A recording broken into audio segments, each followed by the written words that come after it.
আজকে আমরা এই ক্লাসে জানব যে পার্লামেন্ট বা সংসদে কি কি কাজ হয়, কারা কাকে প্রশ্ন করে এবং কত সময় থেকে কত সময় পর্যন্ত এই পার্লামেন্ট চলে, কোন কোন সময় বছরে পার্লামেন্ট বসে, সেগুলোর নাম কি। আমরা ইন ডেপথ আজকে সেশনস অফ পার্লামেন্ট এই টপিক কভার করব। তো চলুন ভিডিও শুরু করা যাক। আজকের প্রথমে হচ্ছে যে পার্লামেন্টের প্রতিদিন কি কি ঘটে। তো পার্লামেন্টে প্রতিদিন কার্যকাল চালু করা হয় বা অফিস চালু করা হয়, এক কথায় পার্লামেন্ট খোলা হয় সকাল 11টা থেকে চালু করা হয়। তো সকাল 11টা থেকে 12টা পর্যন্ত একটা কাজ চলে। এটা কি? এটাকে বলা হয় যে কোশ্চেন আওয়ার, মানে সারাদিন যে নালিশ, সেই নালিশগুলো এসে পার্লামেন্টে জানানো হয়। ঢুকেই প্রশ্ন করতে শুরু করা হয় যে এটা কেন হলো, ওটা কেন হলো, এটার জবাব দিন, ওটার জবাব দিন, এরকম প্রশ্ন করতে শুরু করা হয়। এটাকে বলা হয় কোশ্চেন আওয়ার, সকাল 11টা থেকে 12টা পর্যন্ত। তারপরে সকাল 12টা থেকে 1টা পর্যন্ত এটাকে বলা হয় জিরো আওয়ার বা শূন্যকাল, অর্থাৎ যে জরুরি বিষয়গুলো সেগুলো নিয়ে আলোচনা করা হয়ে থাকে এই সময়কালে। এগুলো নিয়ে আমরা সামনে স্লাইডগুলোতে আরও ইন ডেপথ জানবো যে এগুলোতে আরও কি কি হয়, কারা প্রশ্ন করে, কারা প্রশ্ন করতে পারে, কারা পারে না, তাদেরকে কি বলা হয়, এগুলো আমরা জানবো।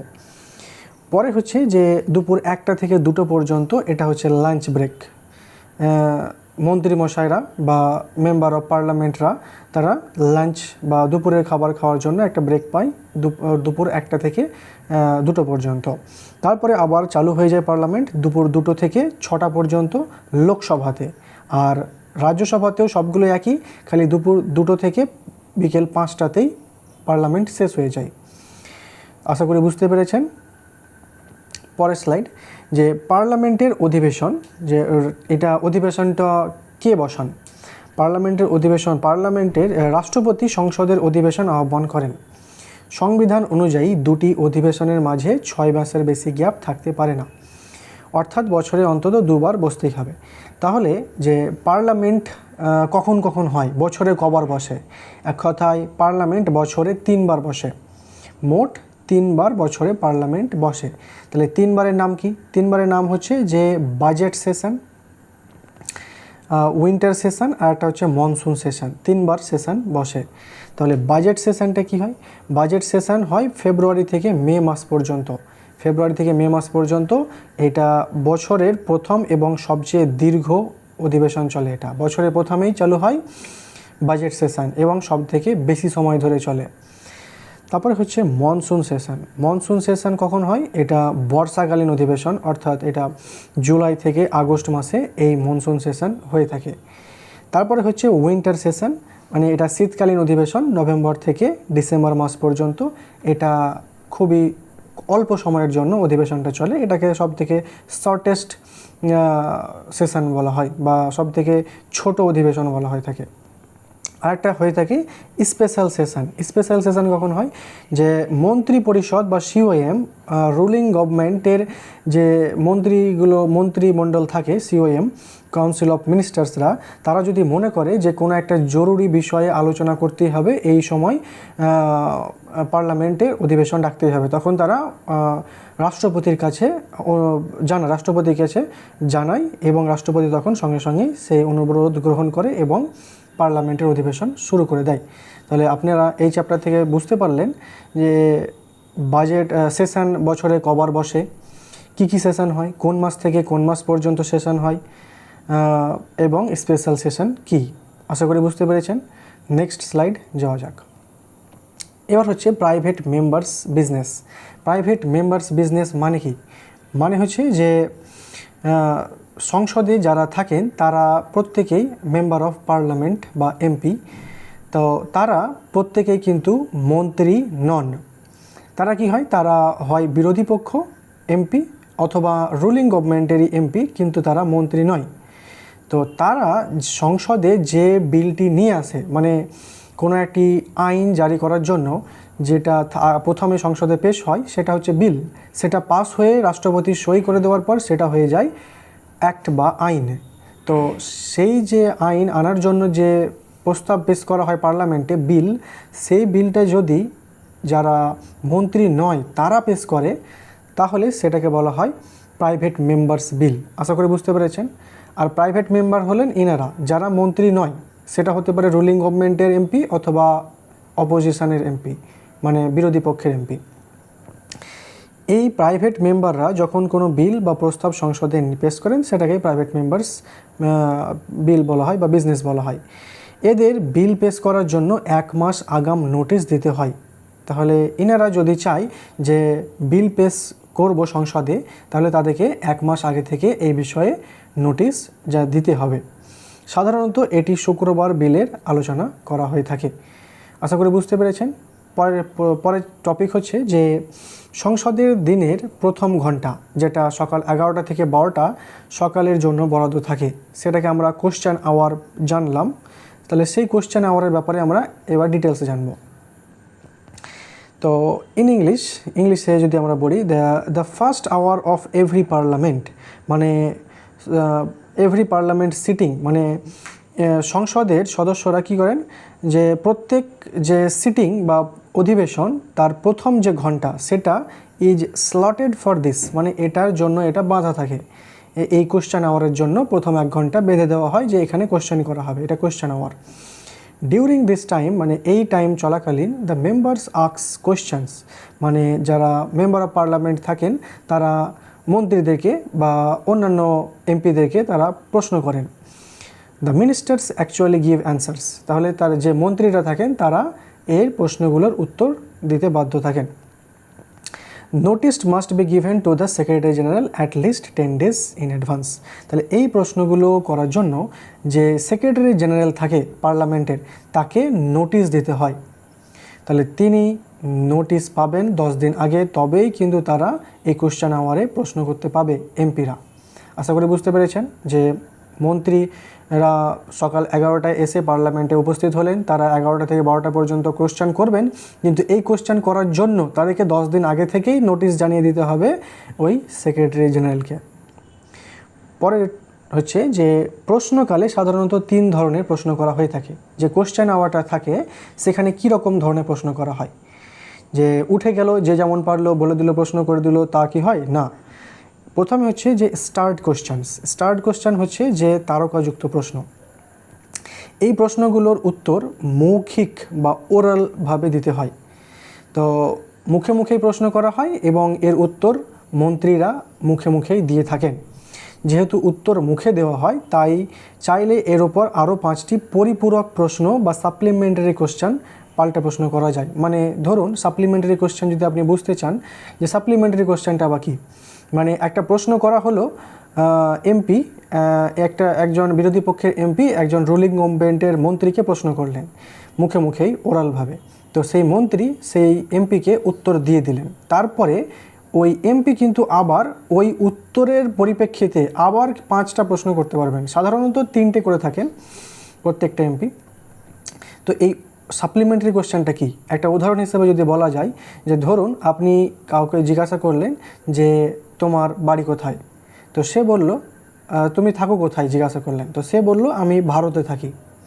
আপনি কিন্তু উত্তরটা সঠিক পেলেন, কিন্তু পুরোপুরি নিখুঁত পেলেন না। তখন আপনি আবার ওকে পাল্টা প্রশ্ন করতে পারেন যে ভারতের কোথায়, তখন সে আবার বলবে যে ভারতের পশ্চিমবঙ্গ।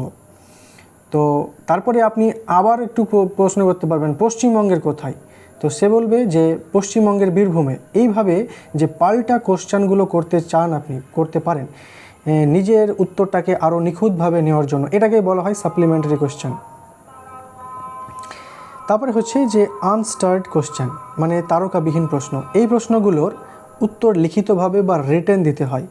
লিখিত হওয়ার পর এর উপর কোনো পাল্টা বা পরিপূরক প্রশ্ন করা যায় না। দিনে সর্বোচ্চ 230টি প্রশ্ন করা যায়। মানে কি, মানে হচ্ছে যে আগের হচ্ছে স্টার্ট কোশ্চেনগুলো মৌখিকভাবে করা হতো, এবার আনস্টার্ড কোশ্চেনগুলো লিখিতভাবে রিটেনভাবে প্রশ্নগুলো করা হয় মন্ত্রীদেরকে। তাহলে কটা করা হয়, সর্বোচ্চ দিনে 230টা প্রশ্ন করা যেতে পারে। এই নয় যে 2000টা প্রশ্ন একদিনেই করে দিল। তাহলে একদিনে 2000টা প্রশ্ন করে দিলে তার উত্তর দিতেও তো সময় লাগবে। তখন স্পিকার বলেন যে এত প্রশ্ন করা যাবে না, আপনি পরের দিন আবার প্রশ্ন করবেন। তাই জন্য একটা লিমিট বেঁধে দেওয়া হয়েছে যে দিনে সর্বোচ্চ 230টি প্রশ্ন করা যাবে। তো এইখানে সাপ্লিমেন্টারি প্রশ্ন কোয়েশ্চেন করা যায় না কেন? ধরুন একজন এমপি রুলিং গভর্নমেন্টের একজন মন্ত্রীকে প্রশ্ন করলেন লিখিতভাবে যে অমুক জায়গাতে ব্রিজ ভেঙে গেছে, মানুষরা এত অস্বস্তিতে পড়ে আছে, অসুবিধায় ভুগছে, তো আপনারা এর জন্য কত টাকা বরাদ্দ করেছেন, কী কী করেছেন সবগুলো উত্তর দিন। তো তিনি উত্তরে লিখিতভাবে দিয়ে দিলেন। তো এরকম 230টা মোট প্রশ্নের উত্তর একসঙ্গে দিয়ে দেওয়া হলো। তো 230টা তো পড়তে সময় লাগবে, তবেই না প্রশ্ন করবে ঘুরিয়ে। তো 230টা যদি না পড়েই বলে যে আপনি ঠিকঠাক উত্তর দিয়েছেন, তো এটা কি বলা ঠিক হলো যে উত্তর না পড়েই উত্তরের ব্যাপারে প্রশ্ন করা?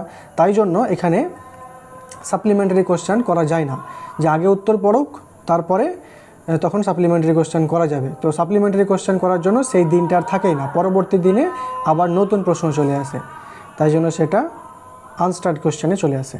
তারপরে হচ্ছে যে short notice questions. Short notice question হচ্ছে স্বল্প সময় নোটিস। শর্ট নোটিস কোশ্চেন্স, স্বল্প সময়ের নোটিস, এটা জনস্বার্থের কোনো খুব জরুরি বিষয় হলে 10 দিনের কম সময়ের নোটিস দিয়ে এই প্রশ্ন করা যায়, এর উত্তর মৌখিকভাবে দেওয়া যায়। তাহলে শর্ট নোটিস কোশ্চেন মানে এমার্জেন্সি কোনো প্রশ্ন থাকলে, মানে এমার্জেন্সি কোনো টপিক, জনস্বার্থের কোনো খুব জরুরি বিষয় হয়ে গেলে 10 দিনের কম সময়ে নোটিস দিয়ে। তাহলে আগে যে 10 দিন আগে নোটিস দিতে হতো কোশ্চেন আওয়ারের জন্য, সেটা কিন্তু 10 দিন নয়, 10 দিনের কম সময়ে নোটিস দিয়ে এই প্রশ্ন করা যায়।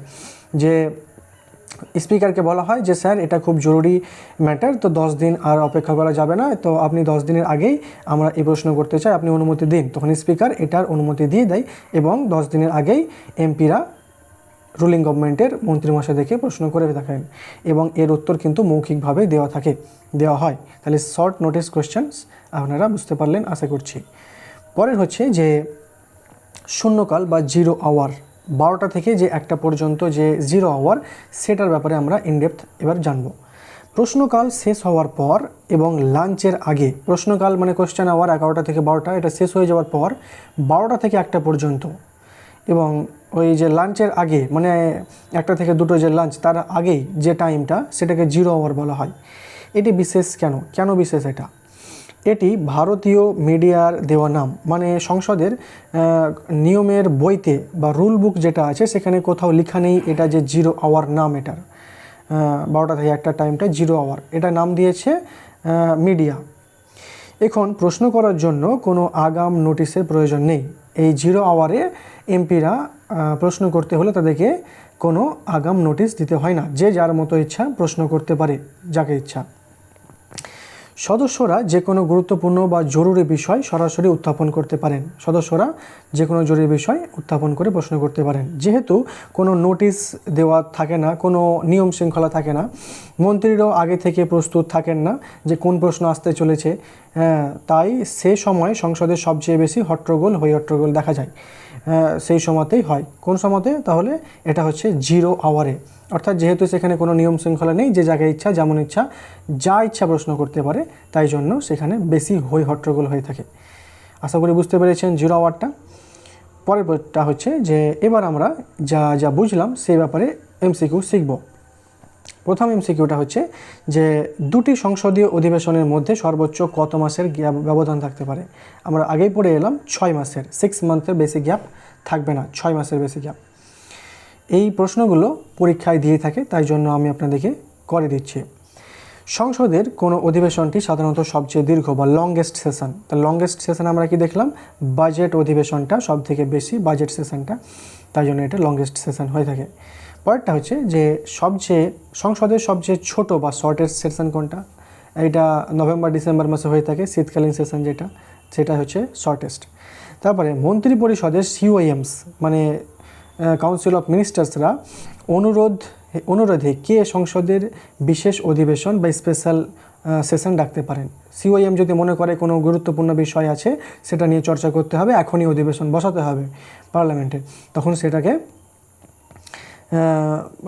রাষ্ট্রপতির কাছে অনুমোদন জানায় এবং রাষ্ট্রপতি অধিবেশন বসিয়ে দেন।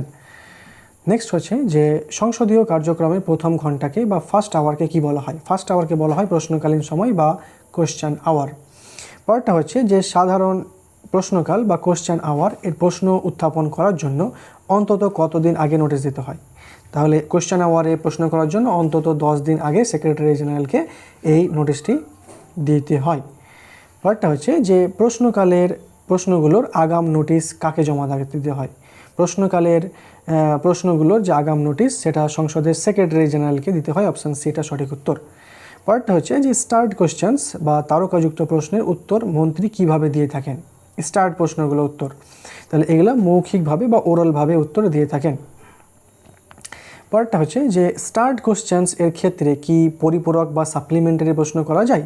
হ্যাঁ, অবশ্যই সর্বোচ্চ 5টি করা যায়, কিন্তু ইন জেনারেল মন্ত্রীরা 3টি পেয়ে থাকেন। পরেরটা হচ্ছে যে আনস্টার্ড কোশ্চেন্স তারকাবিহীন যে প্রশ্ন এর উত্তরের ধরনটা কি? এর উত্তরের ধরনটা হচ্ছে লিখিত। আনস্টার্ড কোশ্চেনগুলো লিখিতভাবে দিতে হয়। পরেরটা হচ্ছে যে আনস্টার্ড কোশ্চেন এর পর কি কোনো পাল্টা পরিপূরক প্রশ্ন সাপ্লিমেন্টারি কোশ্চেন করা যায়? যে লিখিত প্রশ্নের পরে আরও সাপ্লিমেন্টারি প্রশ্ন না করা যায় না, পরিপূরক প্রশ্ন একদমই করা যায় না। অপশান সিটা সঠিক উত্তর হবে।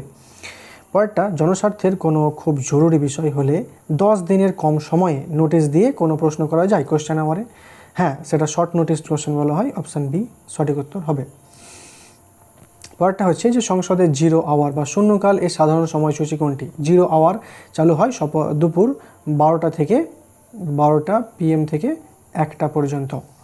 এটা হচ্ছে 0 আওয়ার। নামটা দিয়েছিল কারা? নামটা দিয়েছিল মিডিয়াতে। সংসদের রুল বুকে কিন্তু এই 0 আওয়ারের নামটা নাই। তাহলে 0 আওয়ার কি সংসদের মূল বুক বা রুল বুকে আছে? তাহলে অপশন হবে না, এটি সংসদের নাই, এটি নট রিকগনাইজড আন্ডার রুলস। পরেরটা হচ্ছে যে সংসদের 12টা থেকে 1টা সময়কালকে 0 আওয়ার নামটি কে দিয়েছিল? এর নাম দিয়েছিল ভারতীয় মিডিয়া বা সংবাদপত্র। লোকসভায় দুপুর 2টো থেকে সন্ধ্যা 6টা পর্যন্ত সময়কাল মূলত কিসের জন্য বরাদ্দ থাকে? তাহলে লোকসভায় দুপুর 2টো থেকে সন্ধ্যা 6টা পর্যন্ত এই সময়টা আইন তৈরির জন্য ও সরকারি কাজ বা লেজিসলেটিভ এবং গভর্নমেন্ট যে বিজনেস, অর্থাৎ আইন তৈরি করা হবে এবং সরকারি কাজগুলো করা হবে, তার উপর বরাদ্দ থাকে দুপুর 2টো থেকে সন্ধ্যা 6টা পর্যন্ত। এই দুপুর 2টো থেকে সন্ধ্যা 6টা পর্যন্ত কি কাজ করা হয় এই ব্যাপারে আমি আগের একটা ভিডিও বানিয়েছি, যে মোশনস ইন পার্লামেন্ট। তাহলে পার্লামেন্টে কী মোশন বসে সেগুলো আপনারা চাইলে দেখতে পারেন। পরেরটা হচ্ছে যে সংসদের প্রাইভেট মেম্বার কাদের বলা হয়? সংসদের প্রাইভেট মেম্বার বলা হয় যে কোনো এমপি যিনি মন্ত্রী নন। মন্ত্রী হলে কিন্তু প্রাইভেট মেম্বার হবে না। পরেরটা হচ্ছে যে সংসদীয় অধিবেশন ভারতীয় পার্লামেন্টে বছরে কয়বার মিলিত হতে হয়? তাহলে 2বার, মানে 6 মাসের বেশি গ্যাপ থাকবে না, অর্থাৎ 2বার, অ্যাটলিস্ট 2বার অধিবেশন বসতেই হবে। তো ভিডিওটিকে শেষ পর্যন্ত দেখার জন্য অসংখ্য ধন্যবাদ। আশা করি ভিডিওটি ভালো লেগেছে।